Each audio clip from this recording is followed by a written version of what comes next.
the other experiences that the students seem to have along with, we talked a little bit about public speaking earlier. That's far from their only experience. A number of them got to really be a part of the labs that they joined, and the experience including presenting at a lab meeting, which I still have nightmares about from my fellowship. So I think having that we just think of as yet another indicator of the commitment to the program and to the students, and how much we enjoy having them from the university, during this program, and to be an integral part. And so they've gotten quite a bit also feedback from their mentors and all of the people, as you can tell by their acknowledgments, all of the people along the way in the labs that help make such a great experience.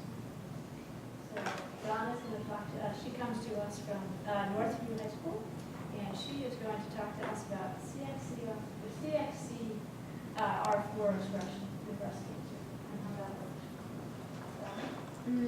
So my project focused on the use of microRNA 302 to regulate CXCR4 expression and inhibit cell invasion in breast cancer. So the first question to be answered is, what is the role of chemokine receptors, which is what CXCR4 is, in breast cancer metastasis?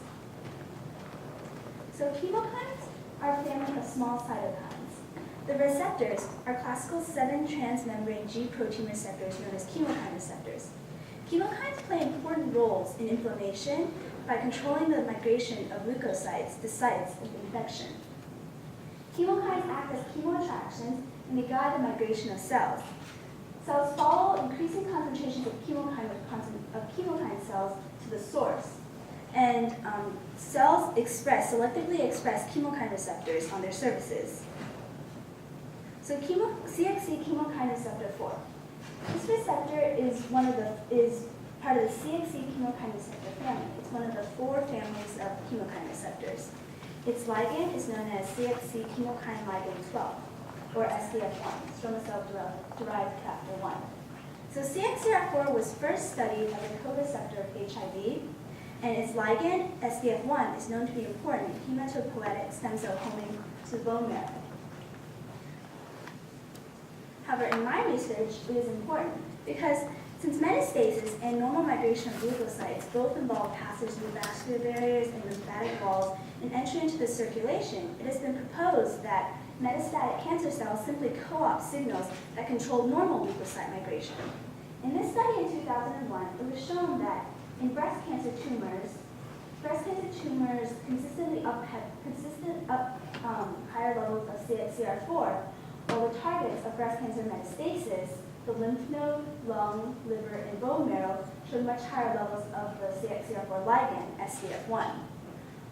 The CXCR4 SDF1 interactions were shown to mediate actin polymerization, pseudopodia formation, and cell invasion.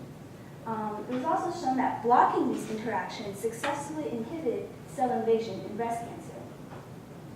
So, in this model of breast cancer metastasis, breast tumor cells first undergo clonal proliferation, they induce angiogenesis, and express CXCR4 on their surfaces.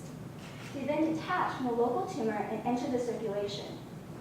Once in the circulation, they arrest at organ beds which express high levels of the SDF1 ligand. The binding of SDF1 to CXCR4 was shown to mediate proliferation, was shown to allow the cells to migrate into normal tissues, proliferate, and form metastatic tumors.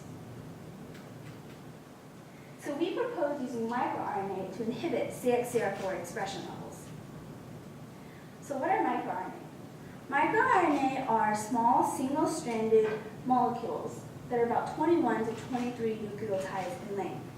MicroRNA regulate gene expression by targeting messenger RNA for cleavage or translational repression. The first microRNA was discovered in 1993, Lin Ford, and then the second one was discovered 7 years later in 2000, Len 7. So microRNA regulate approximately 30% of the human genome, and they control a wide range of biological processes, including differentiation, proliferation, development, apoptosis, and metabolism. There are approximately 700 known human microRNAs. So microRNA biogenesis. MicroRNA are transcribed from our genome. These initially transcribed microRNA are known as primary microRNA and are several kilobases in length. They are then cut into a precursor microRNA called by enzyme DROSHA, exported into the cytoplasm, and again cut by the second enzyme dicer into a microRNA duplex. One strand of the microRNA is then loaded into a ribonucleoprotein complex known as the RNA-induced silencing complex.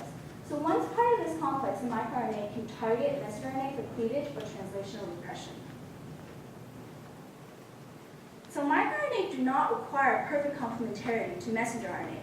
Instead, they have a seed or core sequence of complementarity and at positions 2 to 7. And so mismatches within this region of 7 nucleotides can inhibit messenger RNA recognition. If there's sufficient complementarity of the microRNA to messenger RNA, cleavage is the microRNA specifies cleavage. If there's not sufficient complementarity, the microRNAs direct translational repression. So microRNA is actually a form of RNA interference. The other form is small interfering RNA, so microRNA, and then small interfering RNA, which are formed from double-stranded RNA molecules. They share similar function and origins, except there are several main differences. As you can see, microRNA are hairpin, begin as hairpin structure, while small interfering RNA are long duplexes. And small interfering RNA mostly inhibit viral expression, while microRNA controls the genome. So oncogenesis and microRNA. So microRNA have been shown they can react as tumor suppressor genes or oncogenes. If a microRNA targets a tumor suppressor gene and it's upregulated, then it acts as an oncogene and vice versa. So we propose testing microRNA 302 as a small molecule inhibitor of CXCR4. And we hypothesized that the higher microRNA levels will lower CXCR4 expression and invasion in breast cancer cells. We mainly focus on breast cancer cell line NDA-MB231. And so first, we screen potential targets of CXCR4 using targetscan.org. And so as you can see here, the top diagram shows that microRNA 302A, the seed region of this microRNA, pairs to the positions 293 to 298 of CXCR4. And then we tested expression levels of microRNA in metastatic and non-metastatic breast tumor tissue and cell lines. As you can see, in the metastatic cell line, MDA-MB231, in metastatic breast tumor tissues, they express low levels of microRNA 302. Whereas non-metastatic cell line, A1N4, and non-metastatic breast tumor tissues express high levels of microRNA 302. So this is the vector that we prepared for transfecting NDA-MB231 cells. The vectors were amplified using E. coli bacteria and then purified and transfected into NDA-MB231 cells. And then to test our transfection, as you can see, the parental NDA-MB231 cells had much lower levels, and then the transfected cells had much higher levels, and B active was used as a control. And this was done using RT-PCR, reverse transcription polymerase chain reaction. So secondly, we tested CXCR4 expression levels. This first is using immunofluorescent staining. So the CXCR4 proteins were tagged with anti-CXCR4 antibodies and then tagged with red fluorescing antibodies. So the red here shows CXCR4. As you can see, the parental breast cancer cells had much higher levels of CXCR4. The nucleus in here just shows that where the location of cells, so even though they're the same number of cells, there's much lower levels of CXCR4 in the transfected NDA-MB231 cells. Second, a Western blot was performed. The proteins were first resolved in SDS gel, and then they were subjected to transfer and then tagged antibodies and then finally exposed the film in order to show how much protein there was. And so as you can see, B-actin was used as a control. And so even though there was a higher sample volume as shown by these higher levels of B-actin, there were much lower levels of CXCR4 and the MDA-MB231 transfected cells as compared